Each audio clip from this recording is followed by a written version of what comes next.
मैं सुखवीर सिंह चाहर, निर्देशक Tagore public school Rajgarh.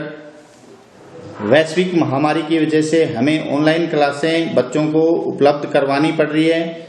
इस ऑनलाइन क्लासें के लिए आप लोगों का सहयोग बहुत ज़रूरी है।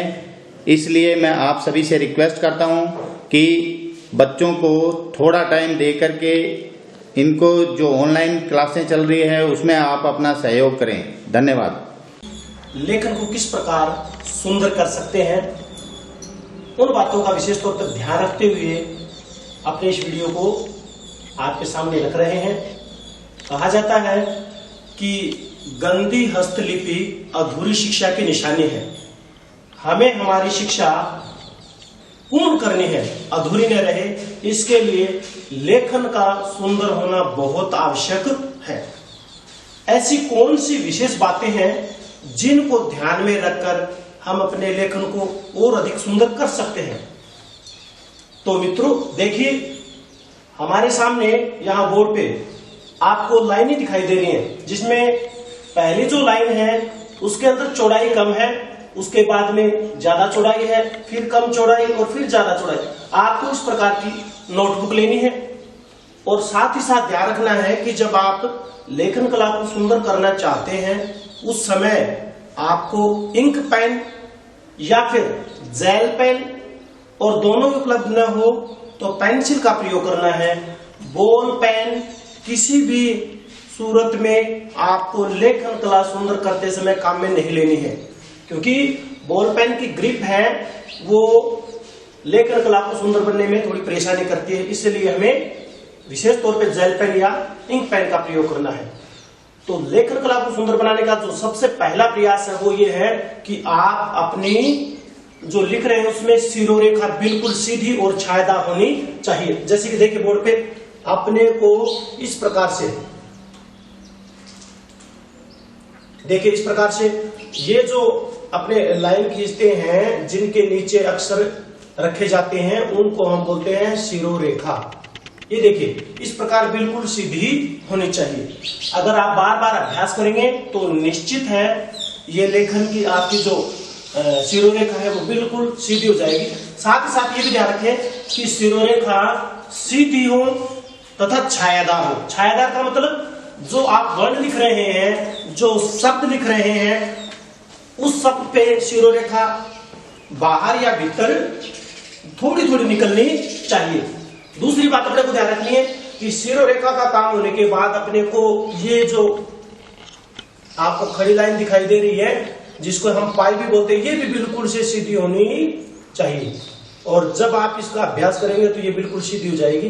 ये देखिए ये टी जैसी आकृति बन जाएगी। तो हमें क्या करना है, इस बात का ध्यान रखना है कि ये टी जैसी आकृति का 2-3 दिन लगातार अभ्यास करना है। यदि आपका ये ठीक हो जाता है तो ये समझिए आपने अपना 25% लेख है वो सुंदर कर लिया है। इसके बाद में आपको क्या करना है, मैं आपको यहाँ पर एक पत्ती लिख कर दिखाता हूं, आपको उस पत्ती का अभ्यास करना है। देखिए किस प्रकार हमें पहले एक सी लिखनी है विपरीत दिशा में, उल्टी दिशा में। ये देखिए मैंने जो लाइन है उसको 2 हिस्सों में बांट लिया है और ऊपर का जो आधा हिस्सा उसमें उल्टी सी बना दी है। नीचे का हिस्सा है इसमें भी सी बनाएंगे। देखिए मैं दूसरे चौक का प्रयोग करते हुए सी बनाने का प्रयत्न कर रहा हूं और थोड़ा सा इसको बाहर निकालते हैं। ये देखिए इससे थोड़ा सा इधर बाहर निकला हुआ है और इसको घुमाते हुए यहां इसी प्रकार घुमाते हुए यहां इसके बराबर लेके आना है। ध्यान रखिए इसको घुमाते समय आपको इस प्रकार नहीं घुमाना है, ये इस प्रकार नहीं घुमाना। यहां जो आ रहा है वो ये यहां से गोलाई डायरेक्ट यहां सीधी जाएगी ऐसे। तो आपको ध्यान रखना है इस प्रकार यहां तक घुमाना है। उसके बाद में हमें क्या करना है, इस लाइन को ऐसे मिलाना है। ये देखिए ऐसे लग रहा है जैसे कि एक पान का पत्ता बन गया हो।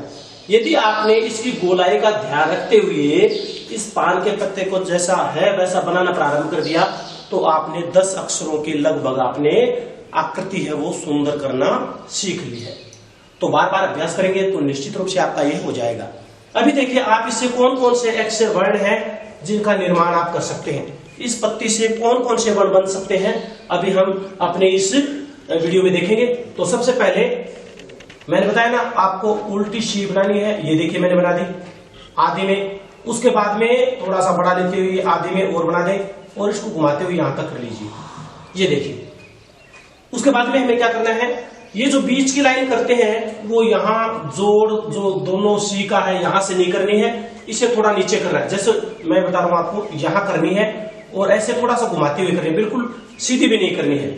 ये जो ए बनाते हैं हम यहां जो लाइन कर रहे हैं वो बिल्कुल से सीधी नहीं करनी है आपको, ये वाली लाइन आपको थोड़ा सा घुमा के करना है। उसके बाद में पाई या खड़ी लाइन और उसके बाद शिरोरेखा। ये देखिए कितना सुंदर अपना ए बन चुका है इस पत्ती के द्वारा।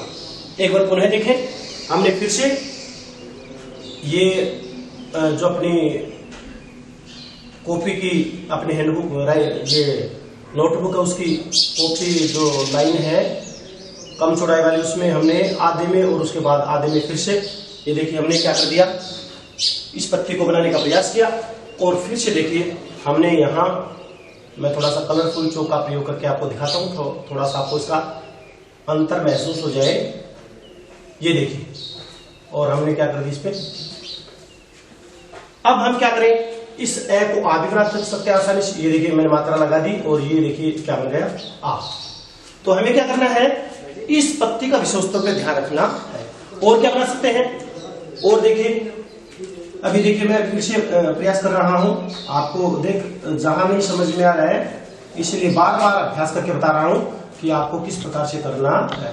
बार बार आप प्रयत्न करोगे तो ये निश्चित रूप से आपका ठीक हो जाएगा। ये देखिए और उसके बाद मैंने यहां से इसको शिरोरेखा कर दी। ये देखिए ये शिरोरेखा, ये क्या बन गया अपना ऊ। अभी कुछ जो छात्र हैं वो ऊ को करते समय क्या करते हैं, ये इस प्रकार बनाते हैं, इस प्रकार से और ये लगाते हैं। ये जो इधर वाला हिस्सा है ये कोई काम का नहीं होता और इससे हमारा जो ऊ है उसकी आकृति भी सुंदर नहीं लगती, अच्छी भी नहीं होती। तो हमें ये हिस्सा यहाँ से नहीं खींचना है, हमें केवल और केवल यहां से इसको बनाना है। इसी के बाद इस आकृति को एक बार पुनः देखते हैं। ये देखिए मैंने उल्टी सी बना दी और ये फिर से मैंने ये देखिए और फिर मैंने इसके ऊपर ये मैंने शिरोरेखा बना दी। अब इसके बाद हमें बड़े ऊ की आकृति लगानी है तो कुछ बच्चे इसको ऐसे लगा देते हैं, कुछ इसको ऐसे कर देते हैं। हमें ऐसे नहीं करना है, एक सामान्य सा है, यहां जो से थोड़ा सा ऊपर ले जाइए और गोल बनाते हुए वापस ले आइए। ये देखिए बस अपने को इतना सही करना है। तो देखा आपने किस प्रकार से बन रहे हैं। अभी आप ये सोच रहे होंगे कि मैं इतनी आसानी से कैसे बना लेता हूं, तो मैंने बार बार बताया आपको अभ्यास के द्वारा आप भी आसानी से बना सकते हैं। अभी देखा आपने एक पत्ती और बिल्कुल सुंदर इसके 4 वर्ण हमने बना लिए। इसके बाद भी और बना सकते हैं, जैसे अभी मैं इस पत्ती का केवल ये नीचे वाला भाग ले रहा हूं काम में। ये नीचे वाला भाग देखिए कैसे, ये मैंने नीचे वाला भाग इसका काम लिया, ये इस प्रकार से ये घुमाते हुए ये देखिए नीचे वाला भाग मैंने काम ले लिया। अब इसके बाद मेरे को यहां एक लाइन खींचनी है, ये मैंने लाइन खींची और यहां मैंने क्या कर दिया, खड़ी लाइन खींच दी। ये देखिए इस पत्ती से क्या बन गया अपना जय। देखिए इस पत्ती से कितना आसानी से ये जय बन चुका है, बड़ा सुंदर बन रहा है। मैंने बताया आपको कि शिरोरेखा है वो छायादार है, तो छायादार का मतलब यही होता है कि देखिए मैंने जय बनाया है, मैंने ऊ बनाया है, मैंने बड़ा ऊ बनाया है।